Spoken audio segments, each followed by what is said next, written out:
Hello friends, नमस्ते। मैं उजाला कटारिया, आपकी योगा टीचर।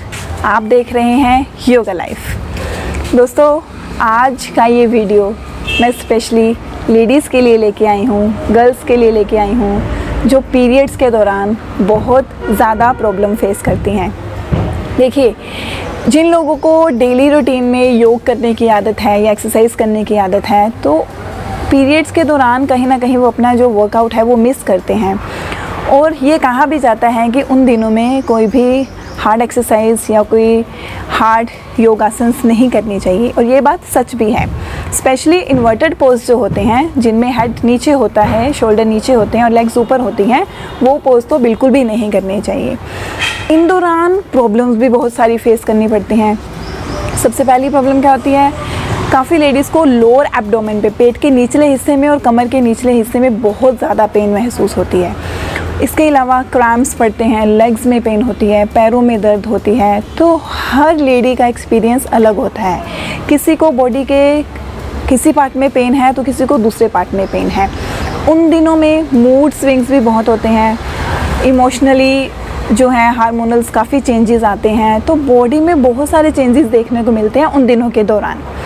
तो आज मैं ऐसे 2 आसन्स के बारे में आपके साथ डिस्कस करूंगी जो आप पीरियड्स के दौरान बड़े आराम से कर सकते हैं, और कहीं ना कहीं ये आपको उस दर्द से, आपकी बॉडी में जो एक खिंचाव या कोई स्ट्रेस फील होता है, उसको दूर करने में भी आपकी काफ़ी मदद करेंगे और आप अपने वर्कआउट को भी मिस नहीं करेंगे। तो आज मैं 2 आसन्स डिस्कस करूंगी आपके साथ जो आप अपने पीरियड्स के दौरान भी बड़े आराम से कर सकते हैं। पहले आसन का नाम है जानु शिरा आसन। चलिए देखते हैं किस तरह करना है इसको। जानु शिरा आसन करने के लिए सबसे पहले अपनी दोनों लेग्स को इस तरह सीधा करते हुए दंड आसन में आएंगे। इसे बोलते हैं दंड आसन। दोनों लेग्स को सीधा किया, इस तरह अपने हाथों को थाइस पर रखते हुए, कमर गर्दन सीधी रखते हुए, इसे बोलते हैं दंड आसन। यहाँ पे अपने आप को स्टेबल करिए, लंबी गहरी सांस लीजिए और धीरे से छोड़ दीजिए। उसके बाद दोनों लेग से करना होता है। मैं आपको एक साइड से करके दिखाऊंगी, राइट साइड से करके दिखाऊंगी। आप अपनी लेफ़्ट लेग को इस तरह मोड़ते हुए अपने लेफ़्ट पैर को अपनी राइट इनर थाई के साथ टच करके रखेंगे। लेग के नीचे नहीं रखना है, थाई के साथ इस तरह टच करते हुए रखेंगे। जो आपका लेफ़्ट नी है वो साइड की तरफ होगा और राइट लेग 90 डिग्री स्ट्रेट रहेगी। कोशिश करिए अपने टो को इस तरह से स्ट्रेच करने की। ठीक है, ये हो गया पहला स्टेप। उसके बाद कमर गर्दन सीधी है, सांस भरते हुए ब्रीदिंग का पूरा ध्यान रखना है, कहाँ आपको सांस लेनी है, कहाँ आपको सांस छोड़नी है। सांस भरते हुए धीरे से अपने दोनों हाथों को इस तरह से ऊपर लेके जाइए। हाथों को बिल्कुल सीधा करिए, कमर को थोड़ा स्ट्रेच करिए, लेंथन योर स्पाइन, और फिर धीरे धीरे सांस को छोड़ते हुए इस तरह से। देखिए, ऐसे झुक के नहीं आना है, ये पोस्चर गलत है। अपनी कमर को सीधा रखते हुए, दोनों हाथ ऊपर, कमर सीधी रखते हुए धीरे धीरे अपने हाथों से अपने पैरों को इस तरह से पकड़िए। अगर आपसे इतना होता है, ये उनके लिए अभी ये पोज है, ये कंप्लीट पोज नहीं बताया मैंने अभी आपको। अगर आपसे इतना होता है, आगे नहीं झुका जाता, तो आप यहीं पे होल्ड रखिए। यहाँ पे होल्ड रखते हुए क्या करना है, कमर सीधी रखनी है। दोबारा बता रही हूँ, ऐसे नहीं झुकेंगे। Keep your back straight. अपनी लोअर बैक से अपने पेट को आगे की तरफ थाई के साथ लगाने की कोशिश करेंगे, अपनी चेस्ट को थाई के साथ लगाने की कोशिश करेंगे। ऐसे झुक के सिर नहीं लगाना है। ठीक है, दोबारा से इस तरह पकड़ते हुए यहाँ तक होल्ड करिए। अगर आपको लगता है हम यहाँ पर कंफर्टेबल हैं, तो धीरे धीरे अपने आप को इस तरह अपनी कोहनियों को मोड़ते हुए, अगर यहाँ से पकड़ना है यहाँ से पकड़ लो, जहाँ तक हाथ जाता है वहाँ से पकड़ो। यहाँ से पकड़ सकते हो अपने टो से, पैर को पकड़ सकते हो इस तरह से।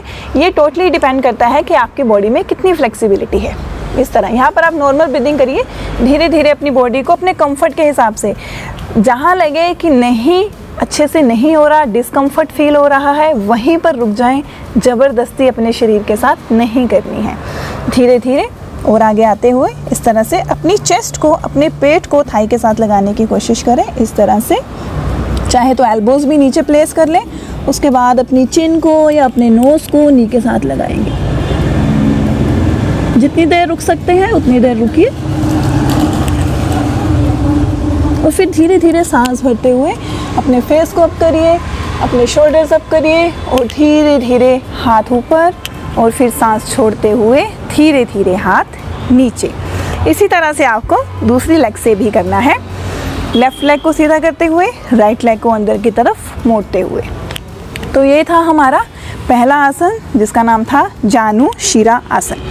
अभी बढ़ते हैं अपने दूसरे आसन की तरफ जिसका नाम है सुप्त बद्ध कोण आसन। सुप्त बद्ध कोण आसन करने के लिए क्या करना है, आपको सीधा लेटना है इस तरह से, ये चीज़ इस तरह सीधा लेटते हुए अपने हाथों को अपनी बॉडी के आसपास रखिए, ये पोजीशन, और धीरे से अपनी दोनों लेग्स को 1 बाय 1 इस तरह से मोड़ेंगे अपने नीज से।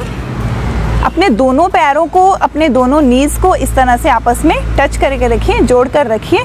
उसके बाद हाथों को नीचे रहने दीजिए। सांस को भरते हुए, सांस को लेते हुए अपने नीज को ऐसे ओपन करेंगे इस तरह से, जितना हो सके ज़मीन की तरफ लेके जाइए। ठीक है, यहाँ पर आप अपने हाथ से भी अपने नी को इस तरह से यहाँ से दबा सकते हैं नीचे की तरफ, और आपके पैर जो हैं, आपके पैर का जो सोल है, जो तलवा है, वो इस तरह से आपस में जुड़ जाएंगे। इस तरह से करते हुए हाथों को ज़मीन पे रख लीजिए या थाइस पे रख लीजिए। यहाँ पर थोड़ी देर रुकेंगे। ये जो आसन है आपकी ओवरऑल लोअर एब्डोमिनल के ऑर्गन्स पे इफ़ेक्ट डालता है, आपकी ओवरीज़ पे, प्रोस्टेट ग्लैंड पे, आपके ब्लैडर पे, आपकी किडनी पे। तो ये कहीं ना कहीं लोअर बॉडी के क्रैम्प्स को, पेन को रिलीफ करने में काफ़ी मदद करेगा पीरियड्स के दौरान, और आपको आराम भी देगा। आपकी कमर के निचले हिस्से को भी बहुत आराम देगा। जितनी देर आप रुक सकते हैं उतना रुकिए, फिर धीरे धीरे सांस को छोड़ते हुए अपने हाथ का सहारा भी ले सकते हैं। सांस छोड़ते हुए धीरे धीरे वापस, फिर दोबारा से एक बार शुरू करिए, सांस लेते हुए फिर धीरे धीरे नीचे, इस तरह से हाथ नीचे रख लीजिए जैसे कि मैंने पहले बताया, या ऊपर भी रख सकते हैं। थोड़ी देर रुकना है नॉर्मल ब्रीदिंग के साथ, और फिर धीरे धीरे सांस को छोड़ते हुए वापस आइए इस तरह से। तो ये दो आसन जो मैंने आज आपको बताए, पहला था जानु शिरा आसन और दूसरा सुप्त बद्ध कोण आसन। ये दोनों आसन आप पीरियड्स के दौरान बड़ा इजीली कर सकते हैं। जानु शिरा आसन जो है वो आप अपने कंफर्ट के हिसाब से करिए, जितना लगे इजीली, जितना आप झुक पाएंगे उतना झुकिए, ज़बरदस्ती नहीं करनी है। तो मैं उम्मीद करती हूँ आपको समझ आया हो कि दोनों आसन्स को कैसे करना है, तो ज़रूर करिए और पीरियड्स के दौरान होने वाले दर्द से थोड़ा रिलीफ पाइए। और अधिक जानकारी पाने के लिए मेरे चैनल के साथ जुड़े रहिए। फेसबुक पर भी, यूट्यूब पर भी योगा लाइफ को देखते रहिए। Thank you.